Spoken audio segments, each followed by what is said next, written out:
Andy, I made it back from the Commonwealth of Pennsylvania Yeah. down I-81 to I-77, and I'm back home in Charlotte. But it's cold here, Andy. Not as cold as it was in freaking the Mid-Atlantic. That was freaking brutal. I mean, It is brutal. It is brutally cold. Dave, I appreciate you being in the Commonwealth, Virginia and Pennsylvania, unique in this great nation of 50 states as commonwealths. So I appreciate that. Let me ask you a question, Dave. You were visiting your father.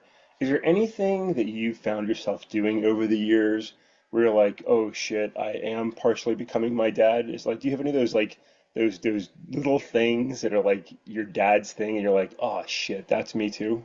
yeah, that's a good question. So like, yeah, because I get home from work, you're in your different work clothes or whatever, and you have so I put those in the laundry or whatever, Yeah, and then I usually throw on like a pair of sweatpants or jeans or whatever. yeah, But like you only wear them for like a certain amount of time, yeah. and I'm not dirty. and then you just put them back up and you wear them the next day a little bit. And so I go up to my dad's and I have hooks in my closet or whatever that I could just hang the he just throws them on the chair, but effectively he had the same thing. I was like, fuck, like I'm gonna be the here I am. I'm that guy. So I it, noticed it. I noticed it yesterday as well. I sneezed, David, when I was a kid, and my dad would sneeze. Like it was like he was yelling back to the old country in Lebanon. That sneeze was so loud, like trees shook, birds fell out of the sky, and if you were in like the house, you were like what the hell is wrong with you, man? Like why is that so loud? Dave, my kids and my wife made fun of me for sneezing loud, and like I know it's true, but yesterday I sneezed yesterday. Like I scared myself. Like I sneezed and I almost shit my pants because I scared myself so much by the like volume of that sneeze. It was ridiculous. And as I did it, and I heard myself, I was like, damn it, that's such a Papa Jabor move that I just did right now. So, like people have long said, Dave, it's inevitable. To some extent, we all turn into our parents. That's embrace the good and recognize maybe some of the things that are uniquely not ideal. But just thought I'd ask that this morning. So, Yeah, it is definitely true. Speaking of sneezing, have you ever like thrown out your back sneezing? I did. Like I had like a back. Sammy Sosa is a baseball yeah, player, yeah, pretty popular yeah, baseball player back in the 90s, whatever. But he had an injury where he sneezed so hard that he threw out his back, and everybody made fun of him relentlessly. yeah. But I guarantee you, like I've done that. I've sneezed so hard that like I twerked my back and I was like, oh, that freaking hurt. Now, I mean, so that's just funny. Sideline for professional sports due to an excessive sneeze. Mine could have done it yesterday. I haven't hurt myself yet, but I think I hurt others. I think I hurt neighbors. I hurt small children in the area. I think when that thing came out yesterday. There you go. There you go. Andy, let's hop into things Good. today. We'll figure out where we go along the way, but let's start here, Andy. I don't know if you caught any of this, but we've talked about all-star games and all pro games and all these Yeah, other things, and just how ridiculous it were, and how stupid they've become, and nobody really cares about them. The NBA All-Star game was last weekend, and like really nobody gave a shit. Like the slam dunk contests are the same dunks over and over. yeah, They brought in a guy. A guy's not even in the league. He's not good enough to play in the league, but he's a great dunker. So a team signs him to a 10-day contract, brings him on the team so that he can be in the dunk contest. The ratings have been awful. These games have been awful. The ML Major League Baseball All-Star game is really not much of a game anymore either. They tried to make it competitive over the yeah. years. It didn't work. The NFL at the end of the year, they do their all pro stuff. It's because I think it's just flag football and skills competitions. It's kind of a joke now too. The NHL, the National Hockey League, may have cracked the code here a little bit differently, but I'm not sure if it is universally applied. They played something called the Four Nations Cup, Andy, and this is United States, Canada, Sweden, and Finland. Yeah. Those four nations, they had the All-Star break, and basically they took, the team, you know, they made four teams from these players, and they did the round robin tournament, and it Yeah. culminated last night with United States versus Canada in like the championship game. Canada won 3-2 in overtime, and I think for the sake of Canada, it saved their country. They're not going to be the 51st state anymore. Um, but um, but this was like intense. The games were exciting. The crowd was all into it. These tickets were going for astronomical prices. This was like maybe the NHL cracked, and again, the United States and Canada played during the round robin, and within the first 9 seconds of that game, there were three fights. Yeah. Like these teams were really playing hard for their countries. Maybe that's what we have to do for All-Star games versus, especially with all of the, except for the NFL. I mean, the NFL is not really an international game per se, but the other sports and Major League Baseball, the basketball and hockey, why don't you just do like a mini Olympics type of thing? I don't know. It would be great interest, I think. Yeah, yeah. I mean, I think a lot of those all-star games have become, like the Emmys or the Oscars. Yeah, we talked about it before. Like I think they're fine for those individuals to celebrate their own profession. Like that's awesome. I just don't personally give a shit, and I think that's the way it's become with a lot of these all-star games. Like I didn't even know the NBA all-star game came and went. To be honest, like I didn't care. I think the same thing for most. Like most people don't care about the Pro Bowl games or anything else. Hockey are right here, and I think like if anybody's going to like stay true to their sport, I think it's hockey players, right? They love their sport, and making the sort of national pride aspect of it is great. And you're right, you could do that with other sports, right? I mean, could you imagine like a baseball all-star game with the U.S., Cuba, Japan facing off in a tournament? That could be really exciting. And Yeah. then even with the NFL, like you could almost do it regionally, which I think would get people excited. Like the big states of California, Texas, and Pennsylvania, maybe, and some of the regional teams, around. Like there could be ways to make it fun. People take some pride in sort of representing their communities. Like that would be a fun way to do it, and people could get excited by that. I would cheer on Virginia players, guys coming out of Virginia Tech or UVA or wherever it might be. Like it'd be fun to do that. So, hey, maybe hockey's figured out, but I think you're right that like here we are, February 2025. Like except for Americans, like everybody's probably really cheering for Canada to win that game. The world probably wanted the Maple Leaf representative to punch America in the face with all the chaos that's coming out of things. I mean, it started out pretty aggressively. There's been some booing of the U.S. In recent days, and so maybe good for the world, maybe good for Canada indeed. Maybe they did save the nation. So a win for our northern friends. Yeah, I mean, again, this is Canada's national pastime, and so well, actually, I think lacrosse technically Right. is. Hockey is really the sport of prominence there. It is just fascinating. I think these all-star games, all pro games, all whatever, they just need to do things differently. It doesn't, like, again, contracts are so crazy for these people. You have people in the NBA who are going to be making 60, 70 million dollars a year, Yeah. and then you want them to come to an all-star game and care. And I get it, you want to see competitive games, but it's an exhibition. Unless you change some of the stakes somehow, Yeah. you just can't make them care like they used to. Again, for the same thing with baseball. Back in the day, it was, the All-Star game was the only time you saw people, like, if you were like growing up in Baltimore, Yeah. we wouldn't, even though the Phillies were only 90 minutes up the road in Philadelphia, you wouldn't the Orioles didn't play the Phillies, and so you would not get to see those players, the great players of the Phillies, unless it was in the World Series. Yeah. And now with interleague play and all this other stuff, and players change teams so frequently, it just doesn't, like, there's that allure is not there. That hatred for the other league or whatever is just not there. Yeah. You got to try things differently, and I applaud the NHL for doing this because it really made some fun. They were competitive games. I think NBA, this is a perfect opportunity. You're becoming a world league effectively. And Olympic basketball was really good this last summer. It was awesome. Yeah. I think it's right there for you if you want to do it. So I like it, Dave. I like it. I think it's a good model. I know hockey fans were really excited about this too. Chris, who listens to the show regularly, and I know he's a huge hockey fan. He was very much excited about the Four Nations. I think hockey fans really into this, and I think others can also like get excited about like, oh, cool, the U.S. is playing. So I think it's a great idea. I think great model. So hey, from your lips to professional sports league commissioner's ears, Dave. We'll speak it into truth, Andy. We'll speak it into truth.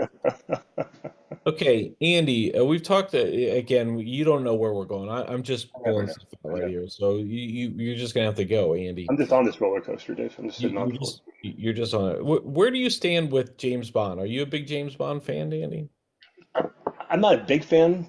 I mean, but I appreciate it. I mean, I appreciate the series, right? I appreciate the character. I mean, I don't get excited about it. Like I'm not like, oh, James Bond. But I think it's a great series. I've enjoyed the different actors that have played it. I think I told you before. I ran into Roger Moore at the airport, which is pretty cool, and I Yeah. like it. I think it's fun. Yeah, okay. Well, that's good, Andy. At the last Bond movie, which I enjoyed immensely, it was No Time to Die. It was 2021. At the end of it, James Bond effectively died. I mean, he was and he sacrificed himself for the greater good. And that was Daniel Craig, who he actually has become one of my favorite James Bonds.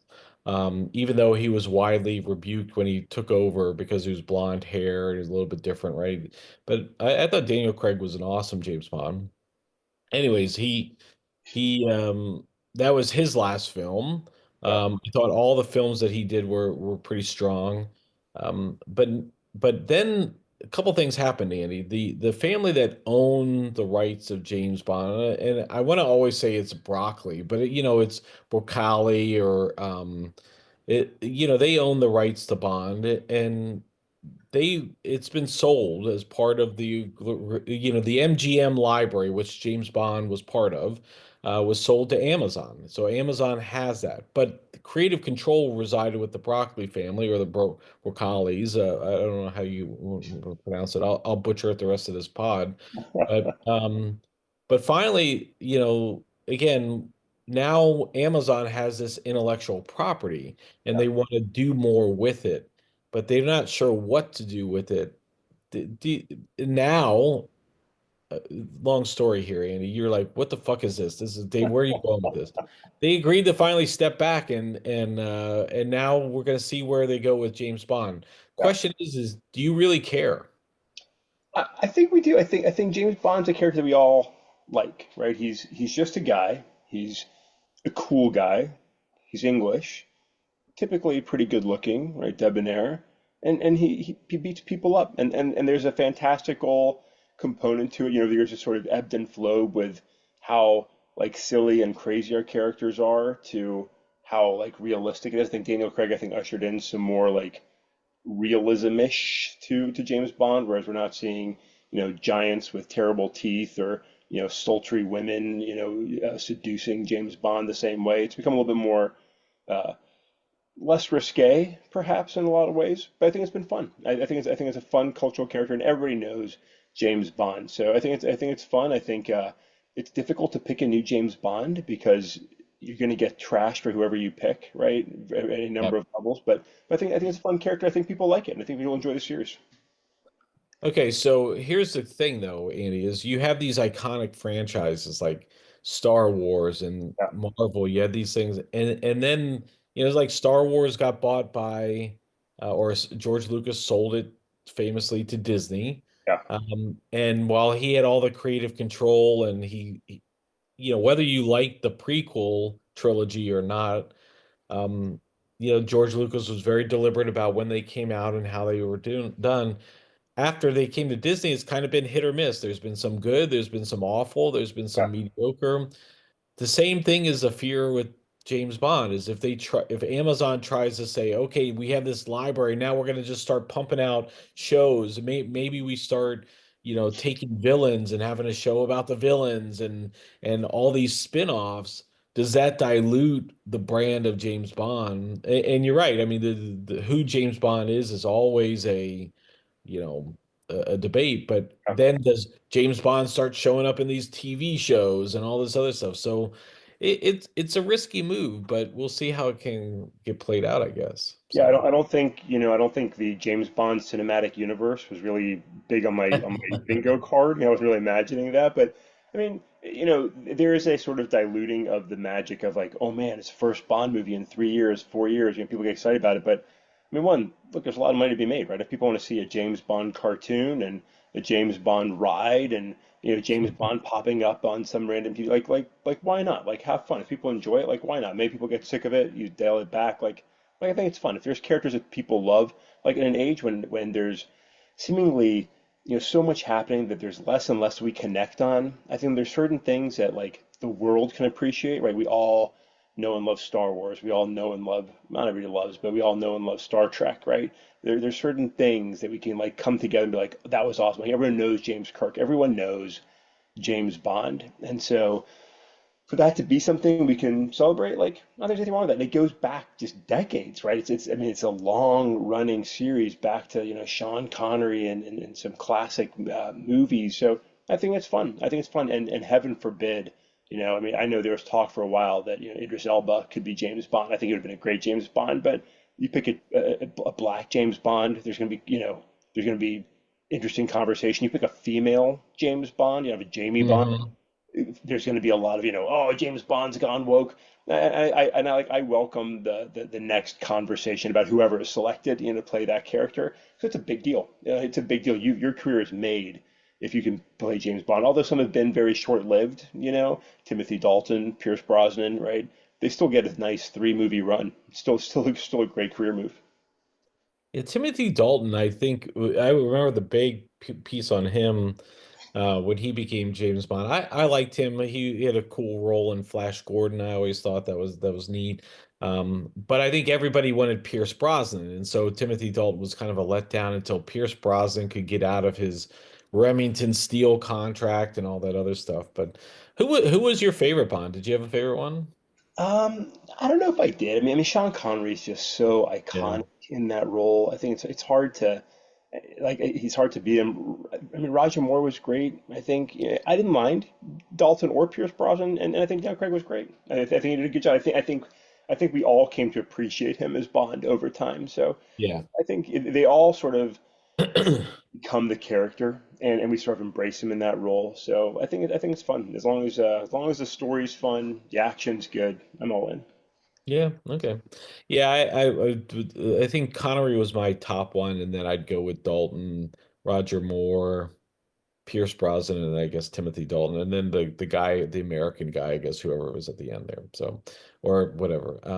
Yeah, it gets tricky, but it'll be fun to see. Okay, Andy, let's go a couple different things here. I had a story pulled up, and now I can't find it where I had it, but where are you at on milk drinking, Andy? I am supportive of drinking milk if you like it, and I'm fine if you don't. I've been enjoying milk more than usual in my coffees and teas, Dave. We talked about this a little bit before, right? I was mastering my London fog, and I've been having a really good Yeah. time putting some frothed milk on my coffee of late. I've been mixing it up with a little bit of cinnamon here, a little bit of honey there, and my coffees have become like, I don't need to go. I don't need to. I went to Starbucks yesterday actually to meet somebody. I got a black coffee because that's all I need from Starbucks. I can make some great coffee at home. Going off on a tangent here, but I'm appreciating my milk, Dave. Yeah, okay. Yeah, that's I think there's been some talk about the soda business, right? The soda industry, trying to move away from the sugary stuff. Again, we're going into this health conscious mode, Yeah, and sodas are a large part of not. There's two directions that the soda industry is looking at going at in some respects. One is less, like these healthy sodas, yeah, so maybe more, not a lot of soda companies are in on the healthy waters and all these other stuff, but this is more of a healthier soda. And the other one is getting into the milk business. Coca-Cola is famously looking at jumping into milk. It's fascinating to see how these companies intertwine themselves to stay, relevant as yeah. Coke. I don't know. I saw that, thought that was kind of interesting as we go along there. So And look, milk's good. If you're working out, it's a good option. Milk is a broad term, right? I mean, we're not just drinking milk out of the udders, right? It's milk. Some of them have higher sugars, Some of them are flavored, some of them are protein enriched, right? There's lots of different types of milks. I think it's important to figure out like what are you drinking, and in many respects, like it can be just as like not healthy as soda if you're drinking the wrong thing. You know what I mean? So I think it is interesting to see, the big companies, the Cokes and the Pepsis, sort of exploring their options with drinks, right? I'm a big fan of the reduced size can. Like I don't need a 12-ounce can of soda, but you give me that little, I think it's 8-ounce can of Coke Zero. Like that's a daily treat for me, right? That icy cold 8 ounces. I enjoy it, and I've got my soda fix. I've got my fizzy fuzz. I'm happy with it. I think it's good. I'm glad to see, vendors creating things to give us more options. So you can have a smaller soda if you want. It doesn't have to be the super big gulps that we grew up with, Dave. People walking Oh around yeah. 64-ounce, tubs of soda. And so I think it's good. And with milk too, I think it's good. There's more options out there, and you can enjoy it in different ways. But whatever somebody's consuming, it's important to look at it, broadly, and like what it means to your diet and nutrition, because they're all calories, sugars, sugar substitutes.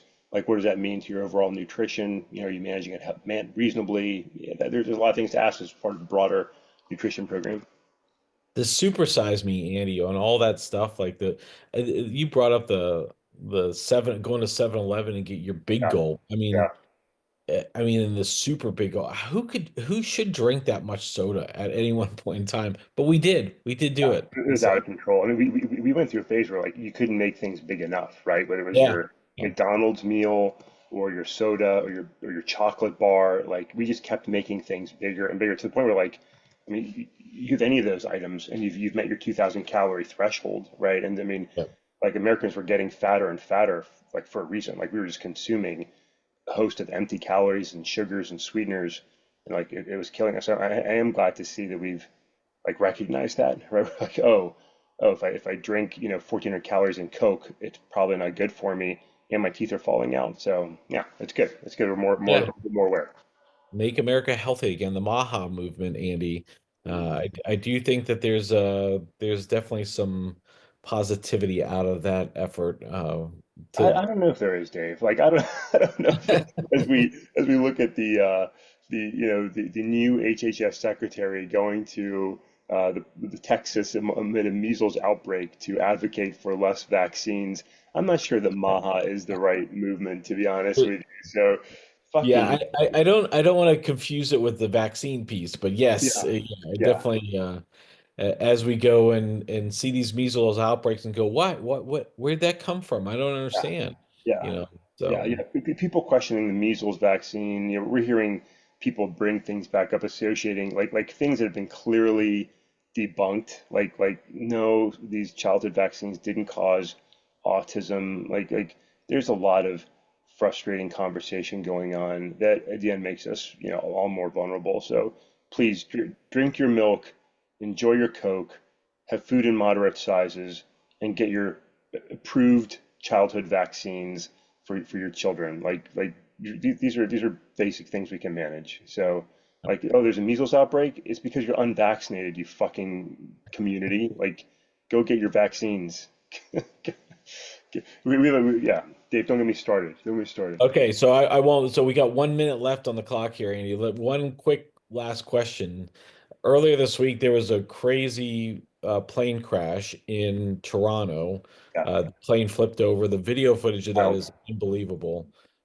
Delta is offering $30,000 to every person on that flight.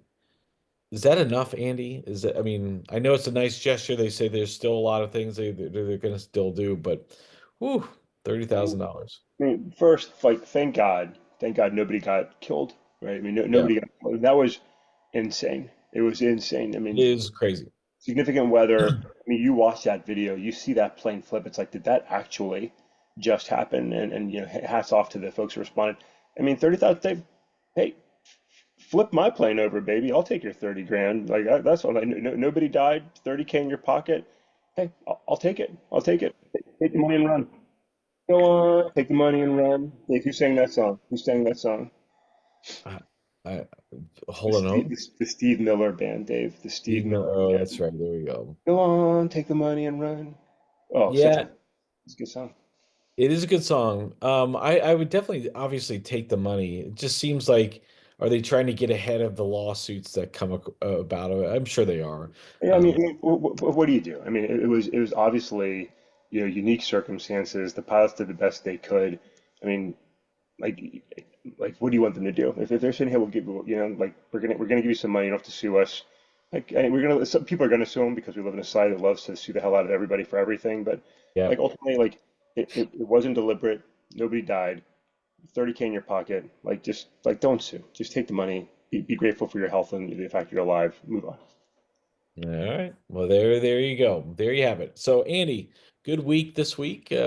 Fun time. So, we'll see where things take us over the weekend, and hopefully no crazies. But undoubtedly there will be. Good So, luck. there definitely will be. So, all right, Andy. With that, I will catch up with you on Monday.